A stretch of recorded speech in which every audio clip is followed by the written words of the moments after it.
All eyes are on sudden shift in the West Asia conflict after 39 days of intense fighting. A 2-week ceasefire is now in place and the messaging from Washington has changed dramatically.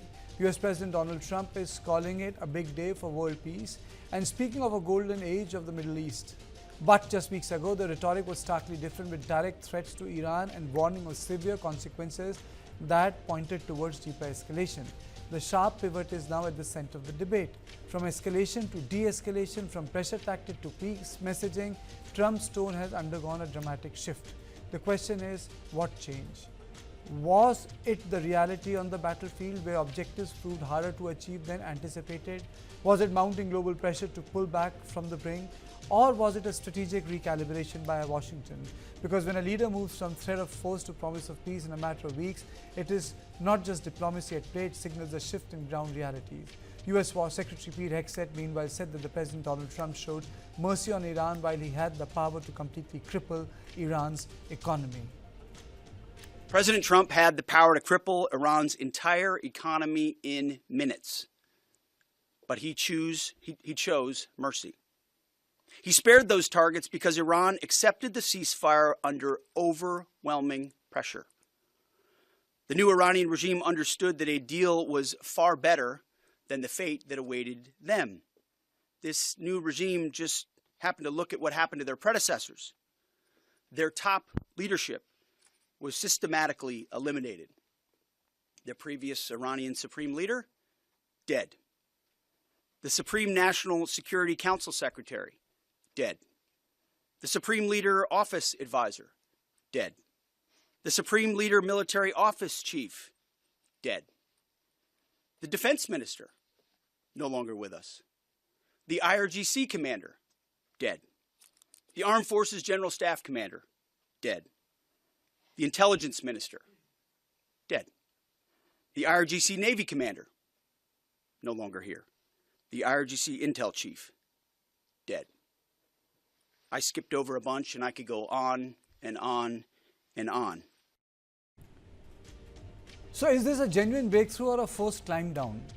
And more importantly, what does this sudden pivot mean for the credibility of the United States going forward? That is the big debate on the On Point. Let's get started. At the heart of the conflict lies the most important choke point, the Strait of Hormuz. The strait is now operating less like a free trade route and more like a strategic toll gate. Every oil tanker passing through is facing higher freight charges, insurance premiums, security costs due to the risk of escalation. Estimates suggest that Iran could generate massive revenues by imposing transit-related costs potentially amounting to billions of dollars over the next few years. Nearly a fifth of the world's oil passes through this narrow corridor, meaning any disruption here has immediate and far-reaching consequences for global markets. The result is a supply chain that is increasingly hostage to conflict-driven pricing. The economic fallout is being felt most sharply across Gulf economies. Governments are now being forced to divert resources towards defense and internal security, even as they attempt to maintain economic stability. For oil-dependent economies, the uncertainty is beginning to weigh heavily on long-term growth projections. The war has also damaged key energy infrastructure, including processing facilities in and around Iran. Strikes on petrochemical plants and gas fields have disrupted production cycles, creating bottlenecks that extend well beyond the immediate conflict zone.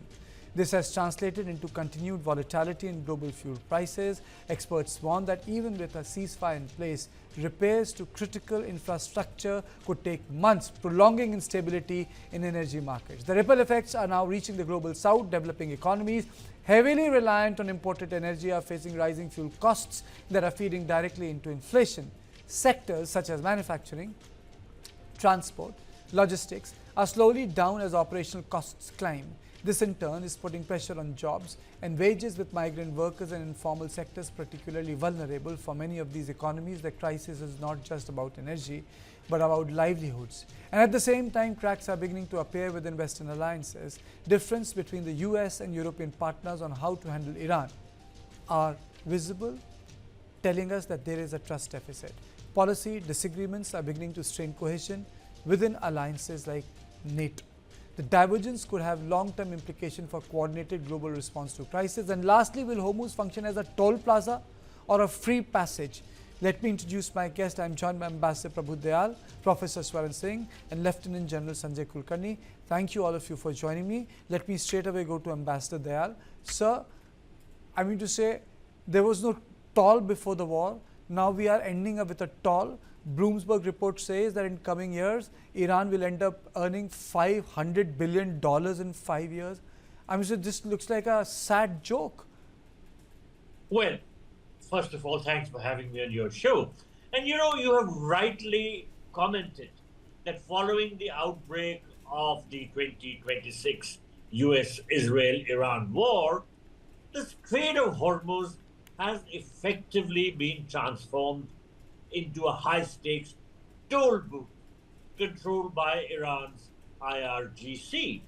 Now, vessels, we understand, are being directed to a specific narrow corridor between Iran's Kesh and Larak Islands for escort, and that fees are reportedly being paid in Chinese yuan to secure safe passage. Now, I also would like to point out that the restrictions have significantly choked off a route that handles 20% of the world's oil and LNG, with commercial traffic through the strait dropping by over 90% compared to previous levels. Now, there is also news that the Iranian parliament is drafting a legislation to formally codify these transit fees, turning the temporary war measure into a permanent legal toll system. Now, let me also mention that in the 10-point plan, which Iran has submitted to the United States, and which is going to be discussed soon, it has categorically said that it wants the Strait of Hormuz to be under Iranian control. And this toll of $2 million per vessel is being justified by Iran as the sort of expenditure it will need to incur on doing the repair work for all the damage that has been inflicted on it by the US and Israel. Of course, Iran needs war and needs money to repair the damage. But the fact is that the Strait of Hormuz is international waters. It is not Iranian territorial waters, though a part of it is. But there is the Omani part also. And the Omanis are saying that we don't want to collect any tolls. So does Iran have the authority to impose the tolls on any vessel which is passing through the Strait of Hormuz? I'm afraid that the Iranian position is not justified at all, and it will be opposed by all countries, including, of course, India, because it is not a justified demand. I don't know whether the Iranians are serious about it or whether they just want to pressurize other countries into giving them some money to repair the damage, because there's no doubt Iran does need money. Iran is financially in doldrums. But nonetheless, this entire scenario which is unfolding regarding the Strait of Hormuz is very, very intriguing, and it's difficult to understand how this matter will be resolved in the near future. I wouldn't say that this is unprecedented, Professor Swaran Singh. When before the breakout of the war, the Russians had blocked the Sea of Azov. They built a bridge and they ensured that there is no free passage. So the Sea of Azov got cut off from the Black Sea. But the Strait of Hormuz turning into a toll plaza is a nightmare. I mean, so the world pays for the American and Israeli adventurism.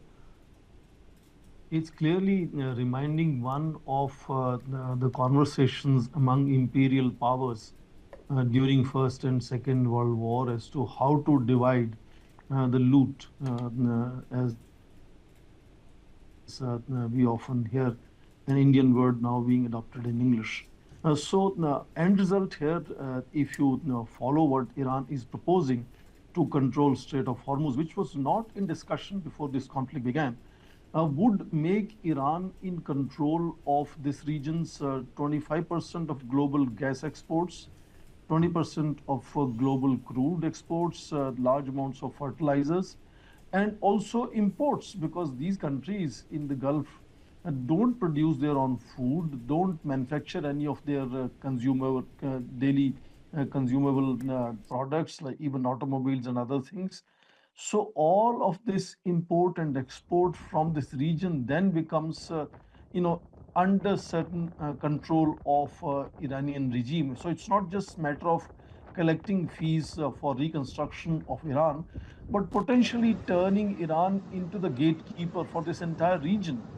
And it may not be possible that United States will accept everything that Iran is saying, but there could be certain concessions given in the name of Iran not asking for reparations that Iran was asking, and finding this alternative route to raise money for reconstruction.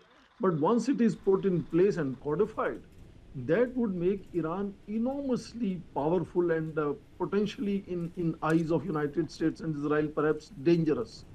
So it's a counterproductive outcome of the conflict that we notice happening right now.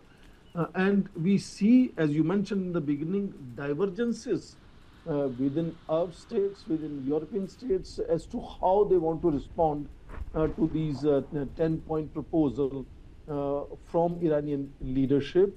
And it has a whole lot of other things in that proposal.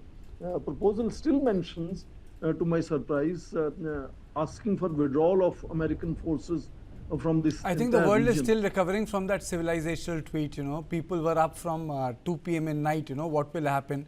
So I think, you know, the experts and everyone is still recovering. General Kulkarni, do you think that Americans were able to meet their objectives? Trump had tweeted that, you know, we have done this and done that. Pete Hegseth held a press conference saying, in very, I would say, inane and unbecoming of such a high office, this gentleman killed, this gentleman killed, this gentleman killed. I mean, this is never expected that, you know, Secretary of Defense, now Secretary of War, would say something like that about the leaders of other sovereign country or deceased leaders of other sovereign country. Thank you, Karthikeyan. Definitely, I think the language used was, I would say not acceptable, and definitely not coming from the President of the United States of America.